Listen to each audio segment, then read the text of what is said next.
Now, as the life of the 11th Parliament comes to an end today, parliamentarians say they are going home, a happy lot, having passed about 180 bills in a record 4 years. The MPs say they have done better than their predecessors, despite the fact that it is bicameral. Murithi reports on the business transacted on the last day. It is probably the last time in this session the Speaker of the National Assembly, Justin Muturi, is walking down the Speaker's walk into the chamber. His duty being to preside over the 11th Parliament, a house that insists it has surpassed those that came before it in transacting business. We have done very well as the 11th Parliament. We have done 180 bills or peaceably assented to by the President. We have about 49 pending. I'm sure some of them will finish today.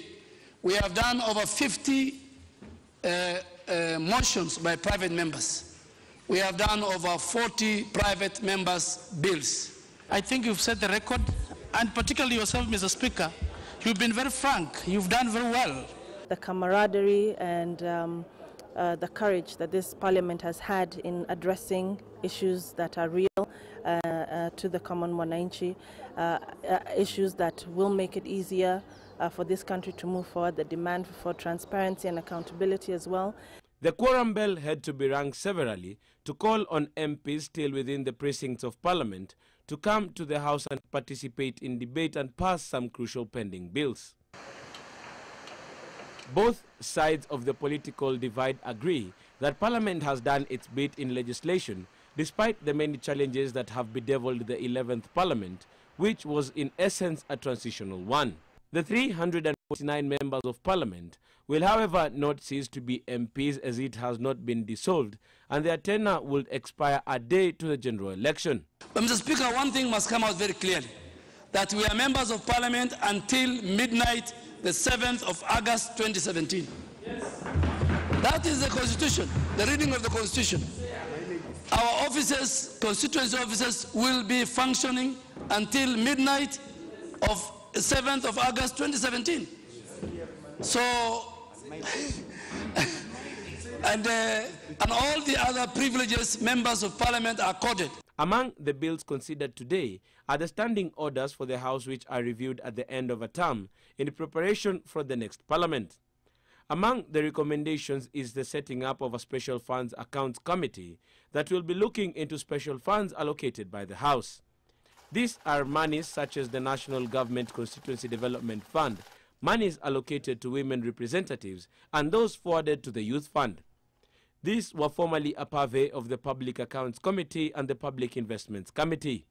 The committee will also be led by a member of Parliament elected as an independent. The House also saw several other proposals adopted. Others were termed outrageous. Chair, I wish they had included the issue of sexual violence before the House, which is never treated very seriously.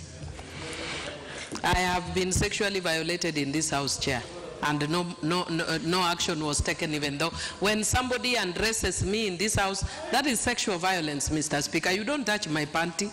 You are not Mr. Mabona. That is sexual violence. Those are the things that we are hoping that they provide on the standing orders. Also passed in both the Senate and the National Assembly is the Supplementary Appropriation Bill, which was key in forwarding monies to counties. After mediation, it was agreed that 302 billion shillings be released. The House also discussed a memorandum by the President on his reservations to the Finance Bill that carried changes to taxation of betting firms. MPs agreed with the President's memorandum that put the taxation at 35%, a compromise from 50% that had been originally set in the Finance Bill. The life of this Parliament may have come to an end, but considering the fact that they will remain members of Parliament until the 7th of August, they are bound to be recalled to transact any business that will not have been completed by today. Murithi, NTV at Parliament Buildings.